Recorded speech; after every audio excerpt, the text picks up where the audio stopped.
Very interesting. Nearly 60% prefer PC to smartphones for local search, survey finds. But there's a catch. There are material differences between user behaviors of different generations.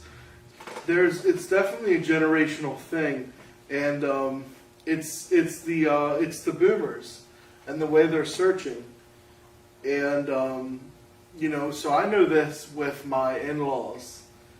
Like my father-in-law, he doesn't love, like, he's getting better, he got better with it, but he doesn't love doing stuff on the phone just because he can't see it super well. And listen, he's not like an 80-year-old guy. I mean, he's in his 50s. He's in his mid-50s, and he's just, he's like a big burly dude. He has like big hands, and he's can't see it right, and it's very strange to them, right? Like, that's something to consider. Like, we come from a generation like you and I.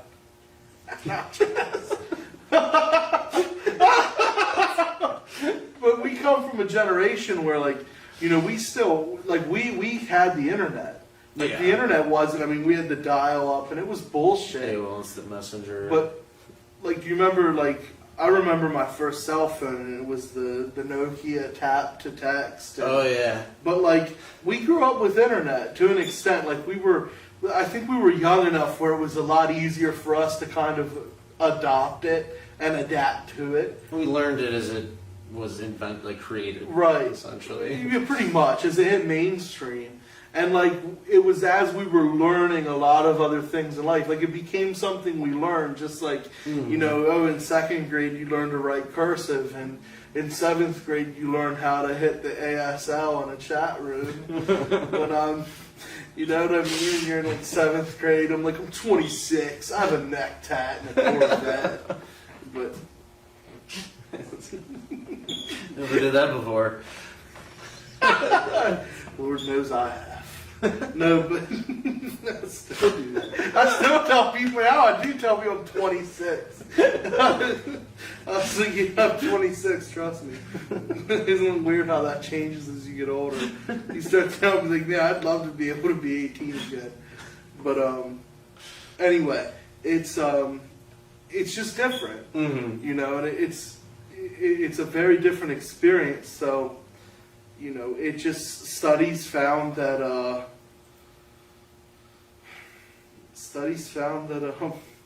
there's a really high number of people doing the desktop queries for local search, and from a behavioral perspective, if you think about it, okay, I'm doing my query, it pops up. Now what?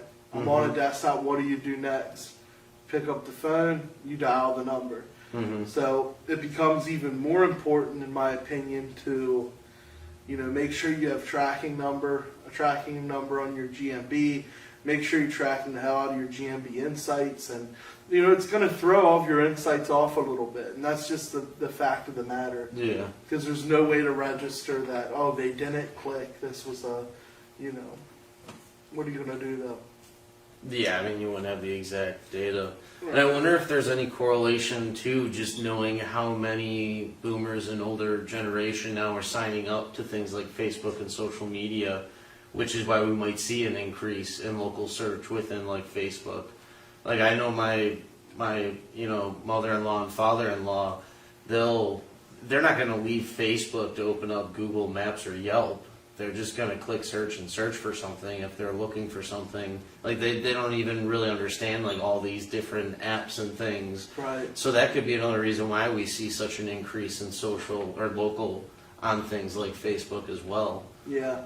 Well, I read a really cool study. This was a while back, and it was exactly about the demographic of Facebook becoming older. And it was made into a meme, but it was backed by data. And it was like the younger generation not wanting to be on Facebook as much because, like, their parents were on there, their uncles, their grandparents, their aunts.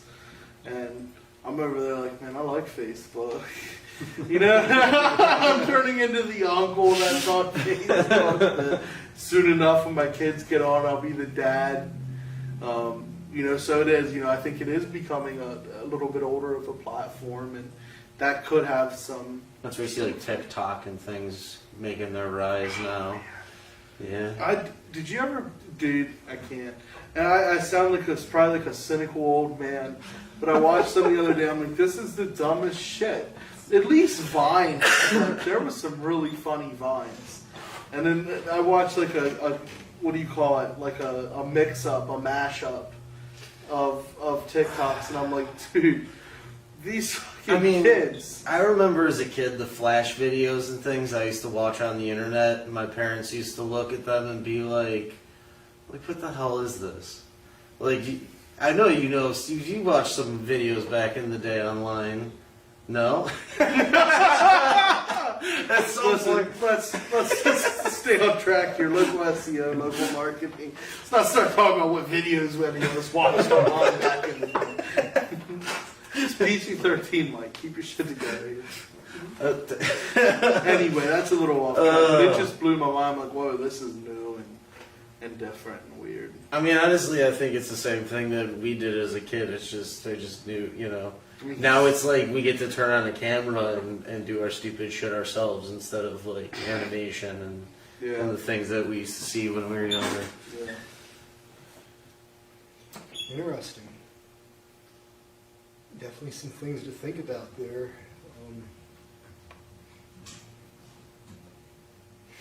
What's next?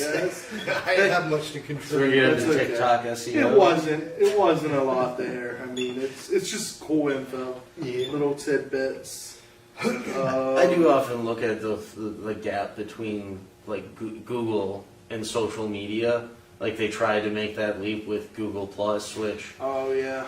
we saw how that worked, and we also now see Facebook making more of a leap towards trying to be more of a search engine or a platform. Like even with their marketplace and like they have their whole video feed where they're kind of like, okay, now we have the part of Facebook that's directly competing with YouTube, right? And when does Facebook just say, hey, here's our search engine? You know what I mean? Separate from our social aspect kind of thing. So Yeah.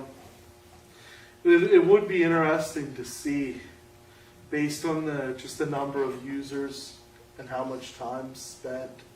I mean, for Google, mind you, Google's not struggling financially, but Google, to use Google, you're on, you use it, you're off. mm-hmm. And even if they have logs of like huge, like people having browsers open or doing tons of research, like that's cool, but it's a different type of engagement. Yeah.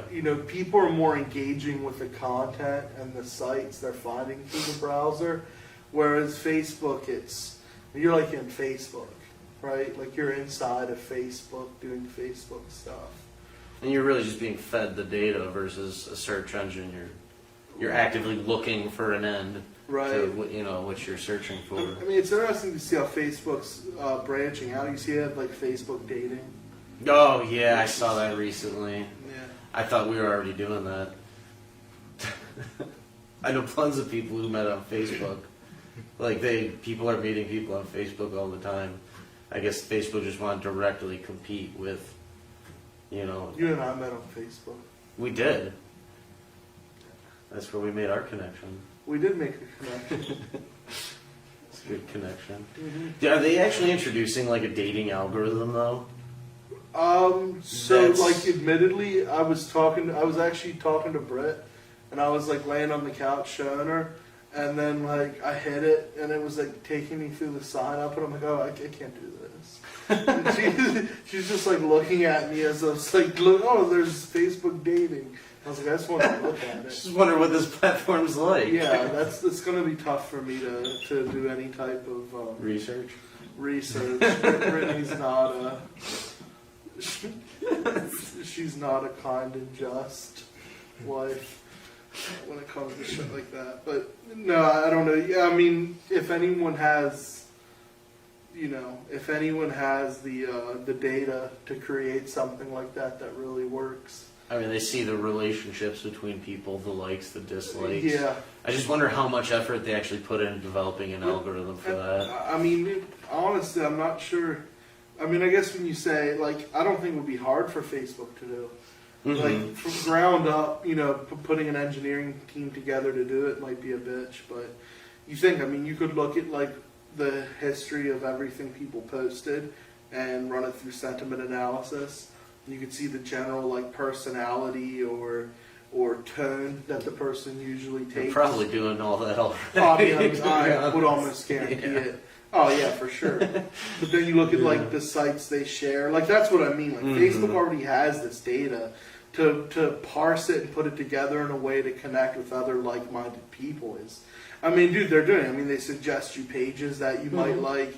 They target you with ads. I mean, that's all based on interests and action you've taken. So, what would the difference be? I mean, people are just machines, man. As much as people probably hate to think that, people are just they're not much different than a computer in terms of like predictability and, you know, the ability to find identify patterns in behavior and stuff. So